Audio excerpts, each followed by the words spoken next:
حضرت عمر فاروق رضی اللہ تعالیٰ عنہ مدینے کی گلی سے گزر رہے ہیں، امیر المومنین ہے، مدینے کی گلی سے گزر رہے ہیں، ایک گھر کے اندر سے بچیوں کے رونے کی آواز آئی، بچیاں رو رہی ہیں، اور بچی اپنی ماں سے کیا کہتی ہے؟ کہتی ہے اماں ابو بکر تو اب انتقال کر گئے، حضرت عمر کا پہلے دن ہے خلافت کا، اب ہمارا کیا بنے گا؟ ابو بکر تو وصال کر گئے۔ حضرت عمر فاروق رضی اللہ تعالیٰ عنہ نے رونے کی آواز سنی، دروازے پہ دستک دی، کہا بیٹو کیا بات ہے؟ تو بچیاں کہنے لگیں عمر ہمارے ابا جی ہماری 10-15 بکریاں ہیں، تو ہمارے والد صاحب ان کا دودھ دھو کے بیچا کرتے تھے، گزارا ہو جاتا تھا۔ جس دن ابا جی فوت ہوئے تو اس دن سے لے کر ابو بکر صدیق روز عصر کے بعد آیا کرتے تھے، ہماری بکریوں کا دودھ دھو کے دیتے تھے، کچھ ہم پیتی تھی، کچھ بیچ لیتی تھی، گزارا چلتا تھا۔ جس دن ابو بکر صدیق خلیفہ بنے تو ہم نے جا کے کہا ابو بکر اب کون دودھ دھوئے گا؟ تو سیدنا صدیق اکبر رضی اللہ تعالیٰ عنہ نے فرمایا بیٹے پہلے تو میں مرضی سے خدمت کرتا تھا، اب تو مصطفیٰ کی امت کی نوکری میری ڈیوٹی بن گئی ہے، تو میں آؤں گا۔ بچیاں رو رہی ہیں، حضرت عمر کو بتاتی ہیں، کہتی ہیں ابو بکر چلے گئے ہیں تو ہم پریشان ہیں، یتیم ہیں، لاوارث ہیں، بھائی کوئی نہیں، کون آئے گا، کون دیکھ بھال کرے گا؟ حضرت عمر فاروق گھٹنوں کے بل زمین پہ بیٹھ گئے، ان چھوٹی چھوٹی بچیوں کو سینے سے لگایا، فرمانے لگے میں ابو بکر کا کیا کروں، میرے لیے رستے بڑے مشکل کر گیا ہے، میں اس کے کس بادشاہ وقت ہو کے وہ غریبوں کے گھروں میں آ کے ان کی بکریوں کا دودھ بھی دوتا تھا، امیر المومنین ہو کے یہ رنگ بھی تھا۔ پر میں بیٹیوں فکر نہ کرنا، جب تک عمر زندہ رہے گا، عمر آتا رہے گا، یہ نوکری کرتا رہے گا۔ کچھ دن بیتے تو حضرت عمر فاروق کو یاد آیا اوہو مدینے میں ایک بوڑھی اماں بھی رہتی ہے جس کا کوئی گھر کا کام کرنے والا نہیں، اور جس بی بی کا کوئی بال بچہ نہیں، اور آنکھوں سے بھی وہ نابینی ہے۔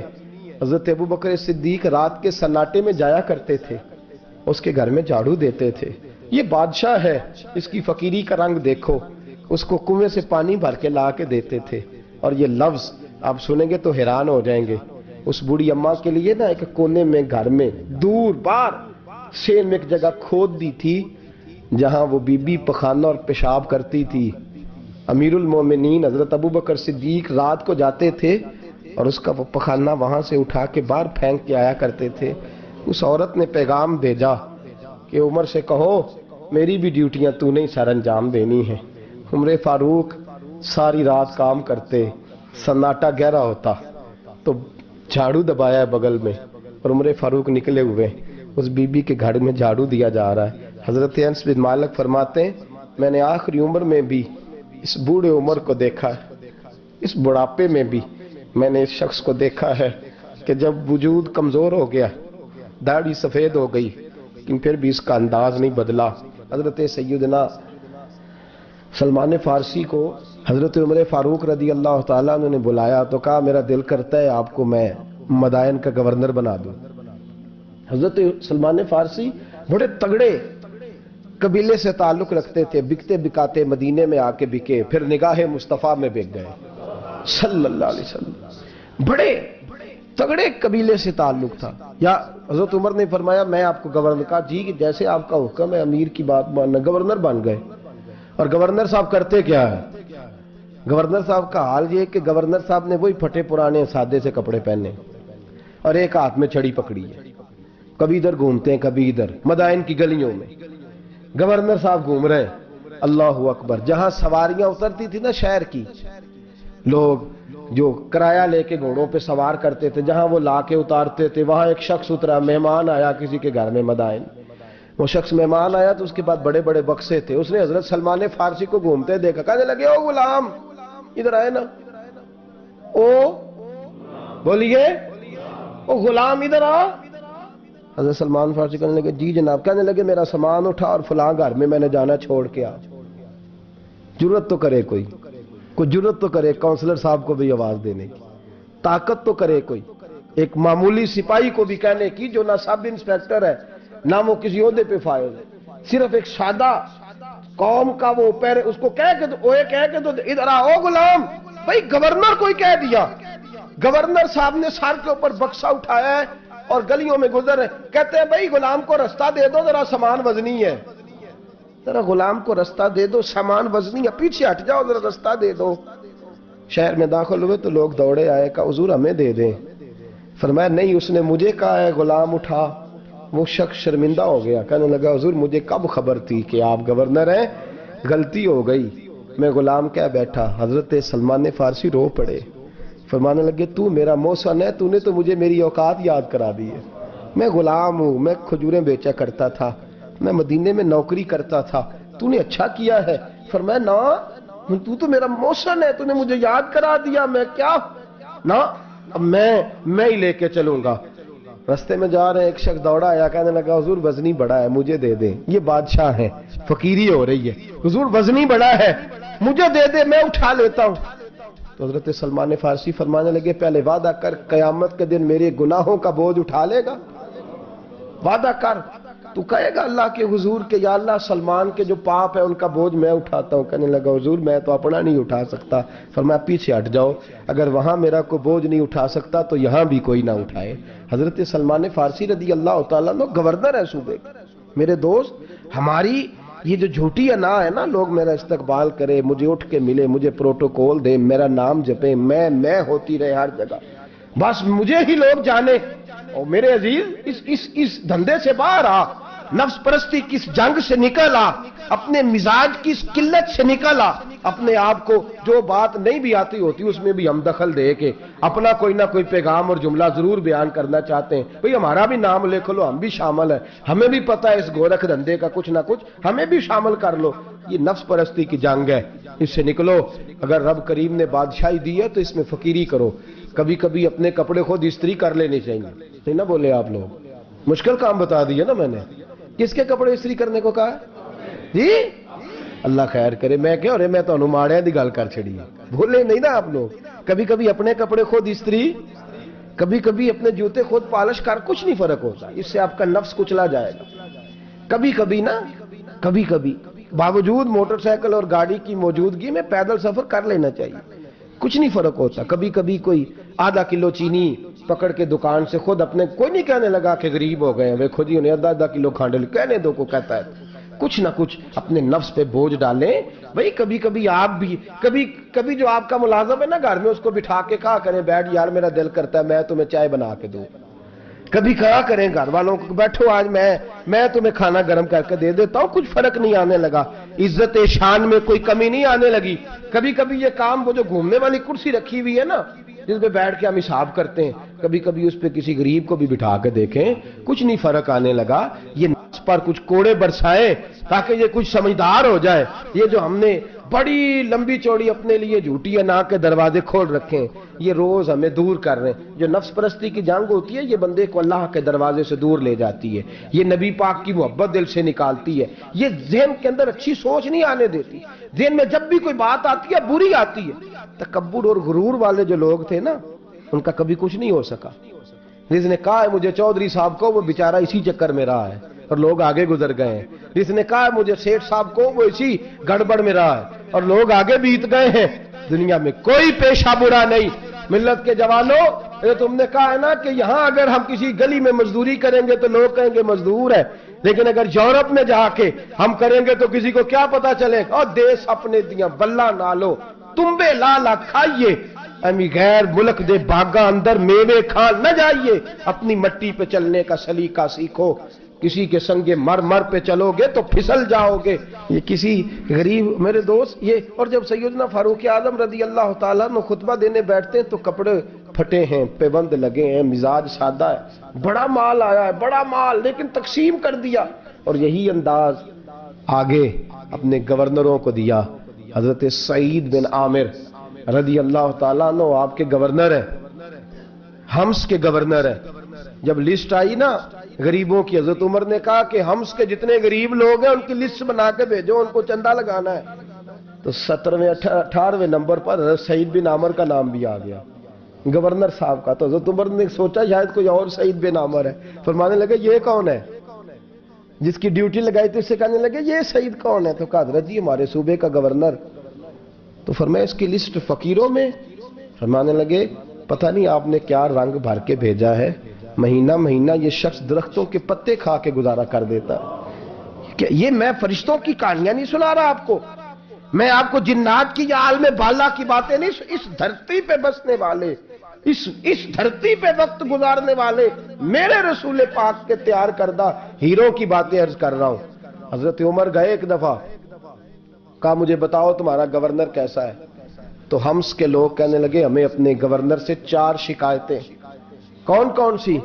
کہا پہلی بات تو یہ ہے کہ گورنر صاحب کو چاہیے فجر کے وقت آئیں، یہ سورج نکل آتا ہے تو باہر آتے ہیں گھر سے، سورج نکل آتا ہے تو آپ کہہ کے تو دیکھیں کسی معمولی سرکاری ملازم سے بھی، پھر آپ دیکھیے آپ کا کیا بنتا ہے۔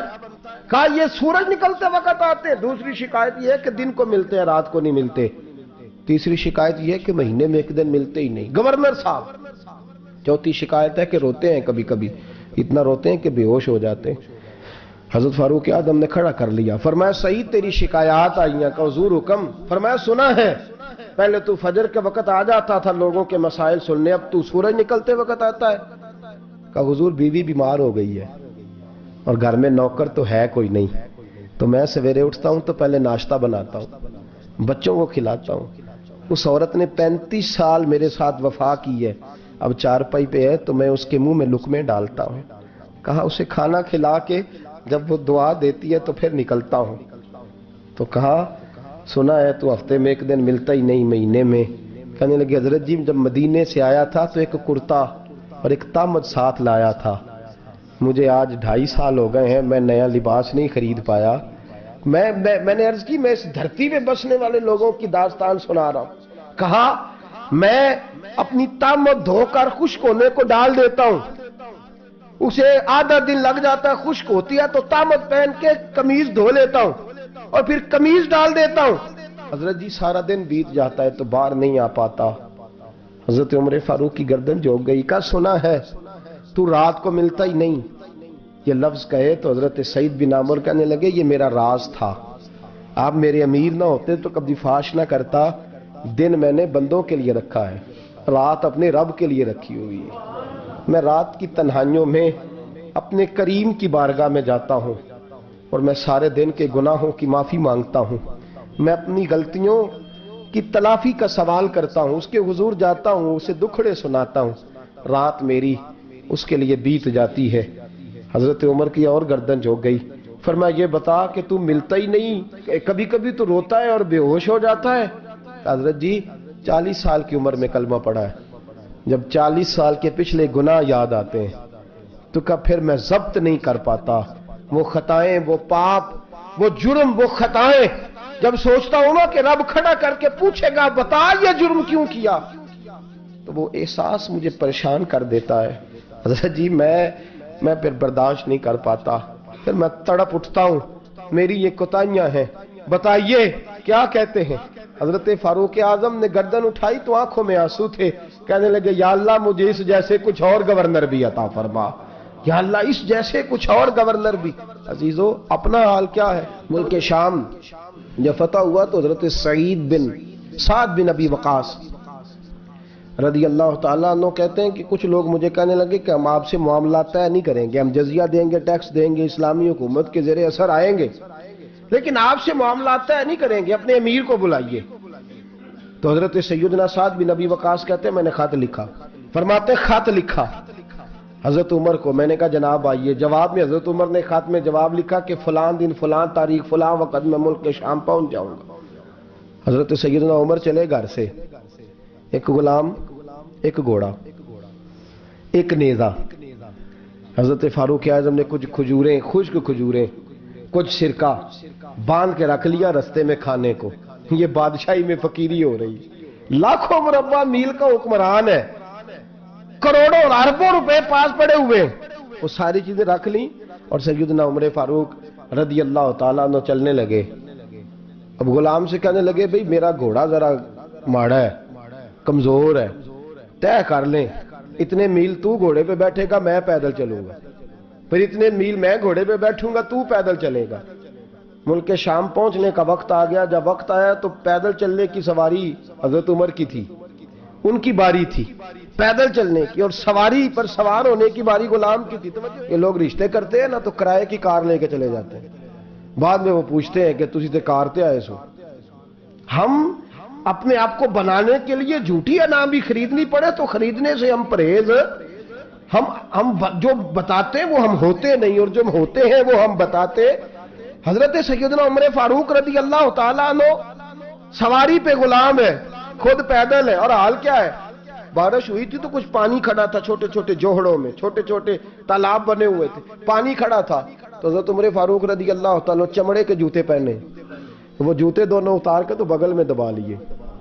حضرت سعد بن ابی وقاص فرماتے ہیں اسی بغل میں نیزہ رکھ لیا اور تامت تھوڑا اونچا کر لیا کہ پانی سے چلنا ہے، اور غلام کو گھوڑے پہ بٹھایا ہے اور گھوڑے کی لگام پکڑی ہے تو یوں پیچھے رکھی ہوئی ہے. اور حضرت سیدنا فاروق اعظم رضی اللہ تعالیٰ عنہ آ رہے ہیں. غلام کہنے لگا حضور لوگ دیکھ رہے ہیں، مہربانی کریں بیٹھ جائیں. فرمانے لگے نہیں، باری تیری ہے، تو ہی بیٹھے گا.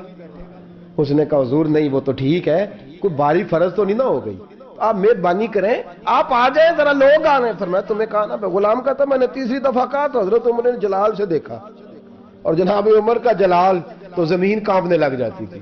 کہتے ہیں کہا حضور آپ آ جائیں، تو کہتے تجھے کہا ہے نا چپ کر کے بیٹھا رہے. کہتے ہیں میں گھوڑے پہ ہی کانپنے لگا. غلام اب حضرت سعد بن ابی وقاص کہتے ہیں سورج غروب ہو رہا تھا، شعائیں پانی میں پڑ رہی تھی. حضرت عمر پانی سے میں نے غور سے دیکھا تو دوڑا گیا. جا کے نا بچے نہیں مشورہ دیتے ابا جی کو، ابا جی انج نہیں کریدا، دور بدل گیا جی.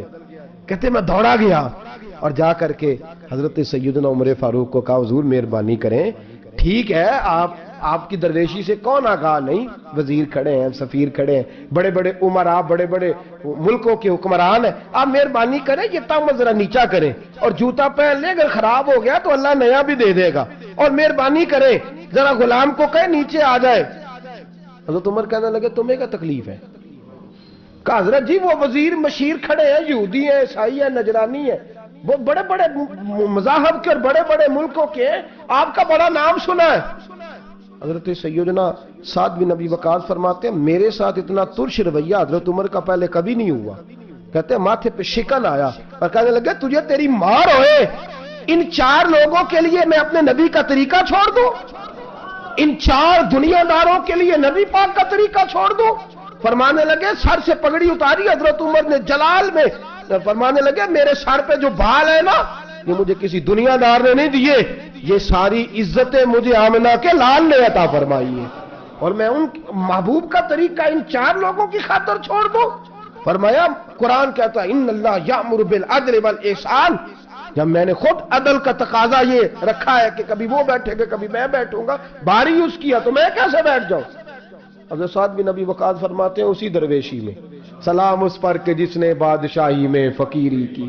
کہتے ہیں اسی درویشی میں حضرت عمر پہنچے تو جو پہلے ڈرا کرتے تھے جب حضرت عمر آئے تو انہیں کامتے بھی دیکھا، روب اور بڑھ گیا، ان کے دلوں کے اندر حضرت عمر کا دبدبا اور بڑھ گیا، اور میرے کانوں میں کہنے لگے سعد پہلے سنا تھا لیکن دنیا سچی کہتی ہے جو حال محمد اور محمد کے غلاموں کا ہے صلی اللہ علیہ، وہ دنیا میں دوسرا کوئی حاصل کر سکتا؟ آج ہمارے پروٹوکول، ہمارے دبدبے، ہماری انا پرستیاں، ہمارے دعوے، ہمارے طریقے، میرے عزیزوں لوگ ہمیں آ کے مثال دیتے ہیں، کہتے ہیں یورپ کی فلاں گلی میں یہ ہوتا ہے. میں نے کہا وہ گرد راہ کو نہیں پہنچ سکتے، یہ ساری چیزوں تو میرے مصطفیٰ کے غلاموں سے حاصل کیا لوگ، ہم نے چھوڑ دی، غیروں نے اپنا لی. خدارا اپنی زندگی میں تبدیلی لائیں. درویشی، سادگی، بے تکلفی، یہ زندگی حسین ہوتی ہے، یہ زندگی سکون والی ہوتی ہے، یہ زندگی اچھی ہوتی ہے، یہ فرحت اور تازگی والی ہوتی ہے. اپنے آپ کو ان تکلیفوں اور آلائشوں میں مبتلا نہ کریں. اگر اللہ مال دے، عزت دے، دولت دے، اللہ تعالیٰ نفاست عطا کرے تو پھر اپنے آپ کو سادہ کریں، آزاد کریں، کھلی ہوئی کتاب بنا کے اپنے آپ کو رکھیں. مجھے ایک بچہ کہنے لگا حضرت جی جب بھی آتے ہیں آپ کہیں بیٹھے مل جاتے ہیں، ہم کسی کو لا کے کہتے ہیں جناب حضرت جی بڑے مصروف ہیں اور آپ یہاں آگ تاپ رہے ہیں جلا کے، مہربانی فرمائیں. میں نے کہا یار 2-4 دن تو بن سور کے بیٹھنا بندے کے لیے آسان ہوتا ہے، سارا دن ملمہ سازی کر کے رکھنا اتنا آسان کام تو ویسے بھی بندہ جو ہو وہ نظر آئے تو اس کے لیے زیادہ بہتر ہوتا ہے، جو ہو وہ دکھائی دے وہ زندگی آسان ہو جاتی ہے، بہتر ہو جاتی ہے. اور ویسے بھی جو کھلی ہوئی کتاب ہوتی ہے اس میں لوگ مشکوک نہیں ہوتے، جو بندی ہوئی ہوتی ہے نا اس میں لوگوں کو خبر نہیں ہوتی کہ نہ جانے یہ کیا معاملہ ہے۔ میرے عزیزو، اپنے آپ کو بے تکلف بنائیں۔ بے تکلف سے مراد یہ نہیں کہ جیسے بے تکلفی ہم نے ایک غلط چیز کا نام بے تکلفی رکھ دیا ہے کہ جو آدمی بات بات پہ ٹھٹھا کرے، بات بات میں مذاق کرے، وہ بے تکلف ہوتا ہے۔ یہ تو بے تکلفی اسلام اس کو پسند ہی نہیں۔ بے تکلفی سے مراد یہ ہے کہ جھوٹی انا نہیں بنائے، جھوٹے معاملات اپنے گرد نہیں اوڑے۔ اپنی اگر اللہ آپ کو بہت زیادہ مال و دولت دیتا ہے تو جتنا وہ مولانا رومی کہتے ہیں جتنا ٹہنی پہ پھل زیادہ لگتا ہے نا، اتنی وہ ٹہنی جھک جاتی ہے۔ جو اکڑی ہوتی ہے سمجھو وہ خالی ہوتی ہے۔ اگر آپ پھلدار ہیں تو پھر آپ کو جھکے، پھر آپ کو با اخلاق ہونا چاہیے، با مربت ہونا چاہیے، پیار والا ہونا چاہیے۔ زندگی میں اس چیز کو ضرور اپنائیے۔ بڑے لوگ وہی ہوتے ہیں جن کا کردار بڑا ہوتا ہے، بڑے وہی ہوتے ہیں جن کی بات بڑی ہوتی ہے۔ کوئی باتوں سے اور پروٹوکول سے کبھی بڑا نہیں ہوتا، ہمیشہ مدحت خیر الانام میں گزرے۔ دعا ہے یہ عمر درود و سلام میں گزرے۔ آخر